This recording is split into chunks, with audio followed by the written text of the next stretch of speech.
শিক্ষা, স্বাস্থ্য, দখল দূষণ, যোগাযোগ কিংবা সরকারি সেবা, নিজ এলাকার সমস্যার সবচেয়ে ভালো জানেন সেখানকার মানুষজন। শুধু জানেন না এর সমাধান কোথায়, আর সমাধান হলেও কতদিন লাগবে। স্থানীয়দের নানা ভোগান্তির চিত্রই আমরা তুলে ধরতে চাই, পৌঁছে দিতে চাই দায়িত্বশীলদের কাছে। এ নিয়ে আরও জানাতে টাঙ্গাইল থেকে আমাদের সাথে যুক্ত হচ্ছেন মাসুদ রানা। মাসুদ রানা, টাঙ্গাইলের স্থানীয়দের সমস্যাগুলো কি এবং সমস্যাগুলো সমাধানের কোনো কার্যকর পদক্ষেপ নেওয়া হচ্ছে কিনা, কি বলছেন স্থানীয়রা, কি বলছে স্থানীয় কর্তৃপক্ষ?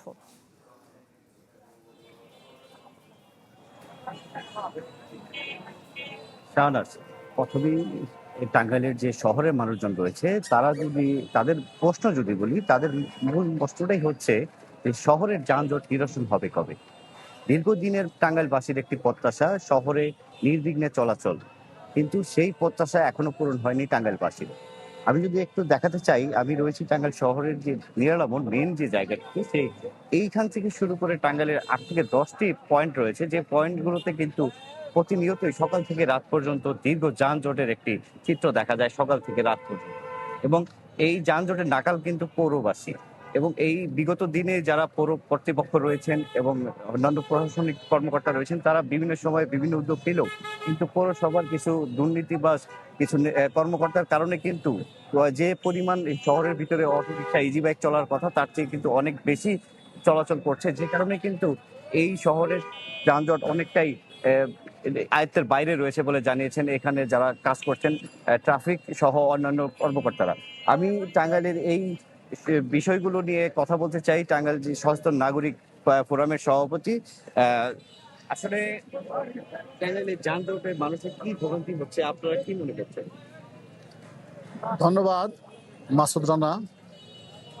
আমি ধন্যবাদ জানাচ্ছি আপনাদের এবং যারা দর্শক সরাসরি দেখতে পাচ্ছে তাদের সবাইকে।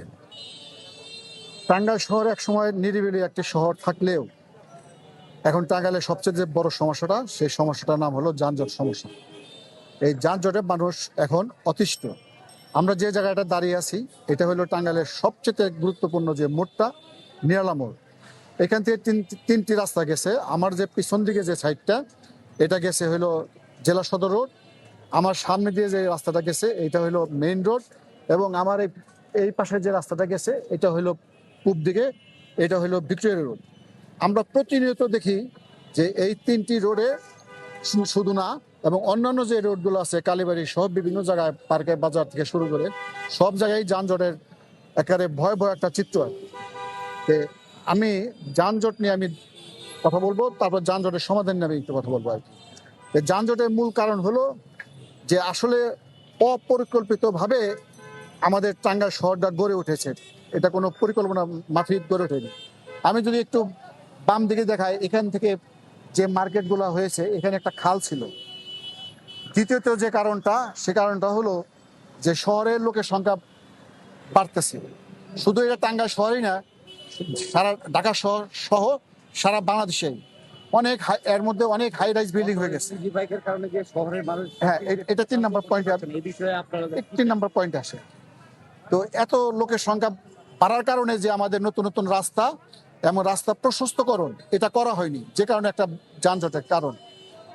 আর সবচেয়ে আরেকটা যে বড় কারণটা হলো, সেটা হলো আমাদের পৌরসভা থেকে যে পরিমাণ লাইসেন্স দেওয়ার দরকার ছিল রিক্সা, ইজি বাইক এবং ইঞ্জিন চালিত রিক্সা, তার চাইতে দ্বিগুণের বেশি লাইসেন্স দিয়েছে। অর্থাৎ 4200 হইলো ইজি বাইক এবং 6000 হইলো ইঞ্জিন চালিত রিক্সা। এটাই শুধু না, এর বাইরে অবৈধভাবে এখানে সিএনজি, ইঞ্জিন চালিত রিক্সা এবং ইজি বাইক চলাচল করতেছে দ্বিগুণেরও হয়তো বেশি হবে আর কি, যে কারণে যানজটে আজকে ভয়াবহ অবস্থা। আমরা যানজটটাকে প্রধান সমস্যা চিহ্নিত করে আমরা ইতিমধ্যে জেলা প্রশাসকের সম্মেলন কক্ষে একটি সভা আমরা উপস্থিত ছিলাম। সেখানে আমি সূচনা বক্তব্য রেখেছি যে যানজট থেকে আমরা উত্তরণ চাই, সেখানে একটা রেজলিউশন হচ্ছে। আমি এখানে বলতে চাই যে যাদের লাইসেন্স নাই আর কি, যেসব রিক্সা, ইজি বাইক বা সিএনজি, তারা শহরের প্রাণকেন্দ্র, শহরের যে মাঝখানে যে জায়গাগুলো আছে, এই জায়গাগুলোর মধ্যে তারা চলতে পারবো না। আমরা কিছু নির্দিষ্ট জায়গার প্রস্তাব দিয়েছি যে এর বাইরে চলতে পারবে, তাহলে আমাদের হয়তো 25% আমার সমাধান হবে। আর আরেকটা মিনিট, কাকবাড়ি ব্রিজ হতে আমরা যদি একটা হাউজিং ব্রিজ পর্যন্ত একটা রাস্তা করতে পারি, তাহলে দেখা যাবে যে আমার আরো 20 থেকে 25% আমার সমাধান হবে, অর্থাৎ 50% আমরা এখান থেকে আমরা মুক্তি পাবো। ধন্যবাদ। জি, আমরা জানছিলাম মাসুদ রানা থেকে টাঙ্গাইল শহরের বিভিন্ন নাগরিক সমস্যা নিয়ে।